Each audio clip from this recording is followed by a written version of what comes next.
Greetings, mortals. Today, I tell you how to start a TTRPG campaign in 5 simple steps. Welcome to Tabletop Sandbox, where we talk about all things TTRPG. I am not left-handed.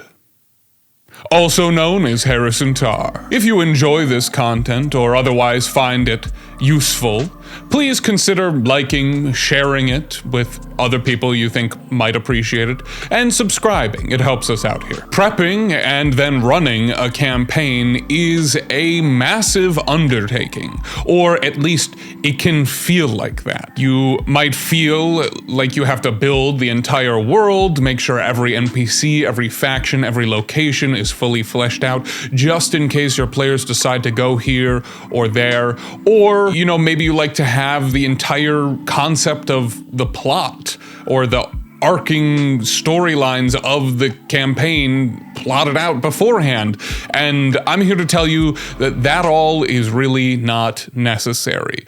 Or it could be useful, but you don't need all that detail to go along with it. You just need the broad strokes and just some evocative singular details and names about a bunch of different places, and that should be enough to get you started, along with these 5 things. First, you need to figure out what the concept is. You have some friends who come up to you and they say, we'd like you to run a D&D campaign or a Blades in the Dark campaign for us. Or you are looking to do that and you find a group who's actually willing to put up with you. And so you need to solidify the concept of what this specific campaign is going to be. Some games, like Blades in the Dark, have this already pretty well laid out for you. You're going to be a crew of scoundrels pulling scores, and then in the process of crew creation, you figure out what exactly kinds of scores you would like to pull as a group. And so with Blades, the general concept is pretty much already laid out with the game itself. However, if you're playing a game like 5e, you might have to drill down and be a little bit more specific about what the concept of this campaign is. That could be the genre, it could be a specific situation that you're running your players through, like you guys are all the scions of noble houses who have been kicked out of their homeland and are trying to regain control. Or you guys all work for a archaeology department of a university, and you are going out to recover lost artifacts and bring them back to your boss, the dean. Or this is a post-apocalyptic wasteland filled with demons and undead, and you have to survive by going out and gathering resources, finding other survivors, and building a community. Decide on that big picture for your campaign, whether it be the specific scenario or just the genre. And another useful thing to flesh out at this stage would be what the central tension is going to be. It could be as detailed as you are leading a revolt against a tyrannical government, or it could be something like order versus chaos.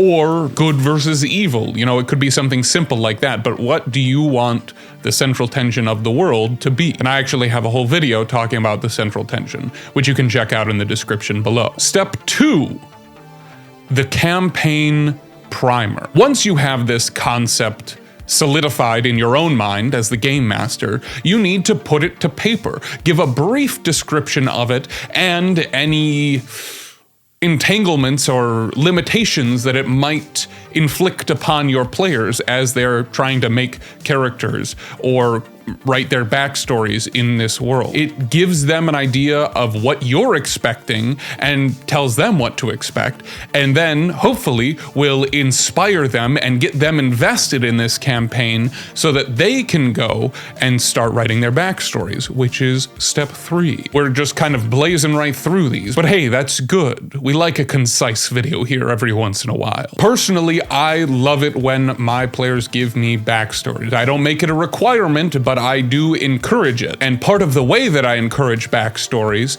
is by using them once they are given to me. I take the information in those backstories and I weave it into the world. And so that is what you are going to do as the next step of your prep for this campaign. Once you have sent out this primer, and once your players have begun giving you their backstories, they might need a little nudging to get them back to you in a timely fashion, especially if you're trying to work them into the campaign from the get-go. Once you have those backstories, take the time to actually read them. Go through those backstories, learn about these characters, and become a fan of them. That is something that sometimes it takes me being a little bit more intentional about, is like, oh, this is a character that I'm going to be playing with for the next however many months as we play this campaign. Let me learn about them and let me kind of think about all the cool ways that they could interact with the story, that they could be a character in this story, and how they can develop and what they can become. What experiences would be extra fun to see this specific character in? So make sure you read those backstories, become a fan of the characters, and allow the world building that your players do in their backstories to influence the world building that you've already done or are planning to do for the campaign. That one mentor that the character had, build an entire faction that they're a part of. Or take a rival or enemy of one of the player characters and associate them with one of the bigger villains in the campaign setting. Maybe even the BBEG. I know the backstories are something that the players write, but it shouldn't be something that they do and then you don't really interact with. That's why I've made it a whole step for prepping the campaign.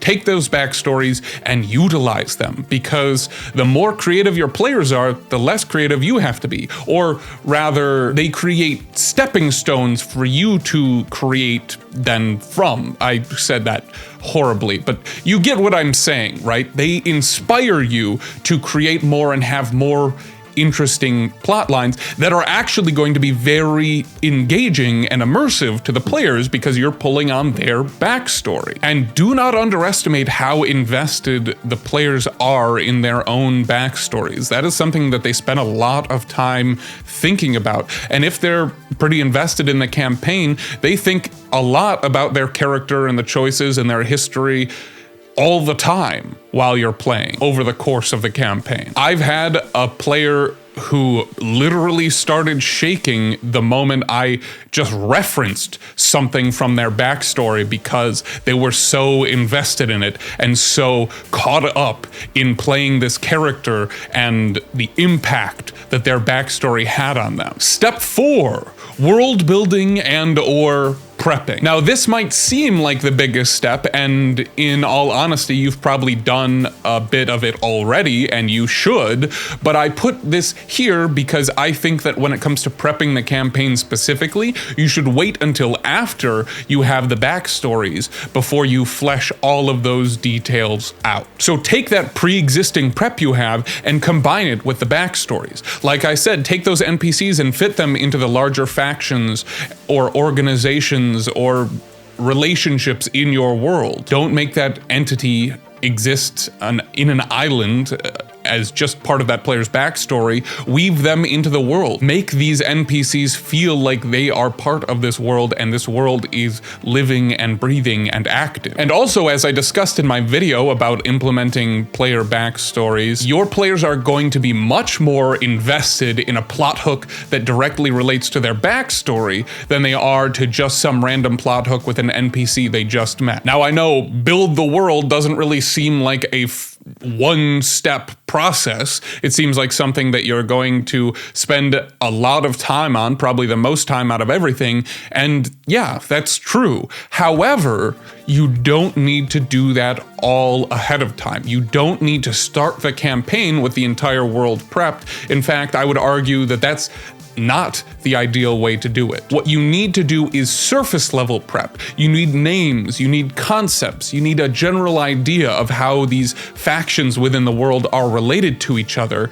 But you don't need much more than that. Not for most of them, at least. If you're on a roll doing world building, sure, dive in and do those details. Completely flesh out that 7-layer dungeon, or describe the intricate relationships of all of the NPCs within this one faction, or, you know, the relationships between one monarch to another and their deep and storied history. But if that's not something you have the juice for right now, or just the time for, and I mean creative juice, if that wasn't clear. If you don't have the creative juice or the time to prep fully detailed things like that, just give a basic evocative description, a couple adjectives, like King Hadvar despises Queen Elisandra because she turned him down in their youth. And so you have this, you know, tense relationship between these two monarchs that you can then build on later when it becomes relevant, or if it becomes relevant, because it might not. And that's another reason you shouldn't detail everything, because a lot of the stuff you might not have a chance to use if your players don't decide to invest themselves in that plot hook. And finally,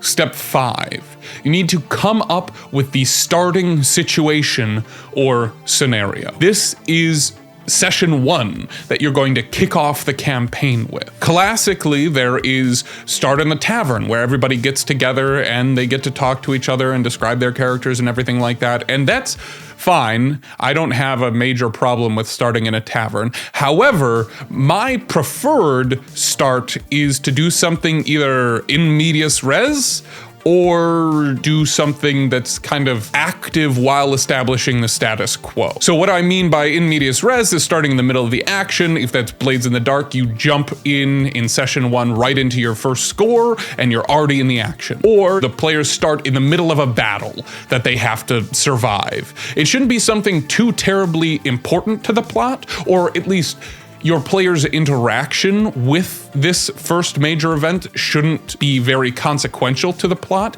It should be more like an introduction to certain concepts. And you should use that first kind of major action as a vehicle for plot, because it's much more entertaining when there's active stuff happening for that to be informative, rather than just getting a whole bunch of exposition from a boring NPC at the beginning. But if you don't want to jump right into the action, maybe you have players who aren't too familiar with the game system and they would be kind of lost if you threw them right into combat, then my personal favorite is starting the player characters at a festival of some sort. A feast, you know, whether it be a harvest feast or a holiday or just Mardi Gras, you know, something like that. And then have a bunch of different games around this festival where people can go and they roll a strength check to see if they can win the strongman competition, or toss a caber, an archery competition for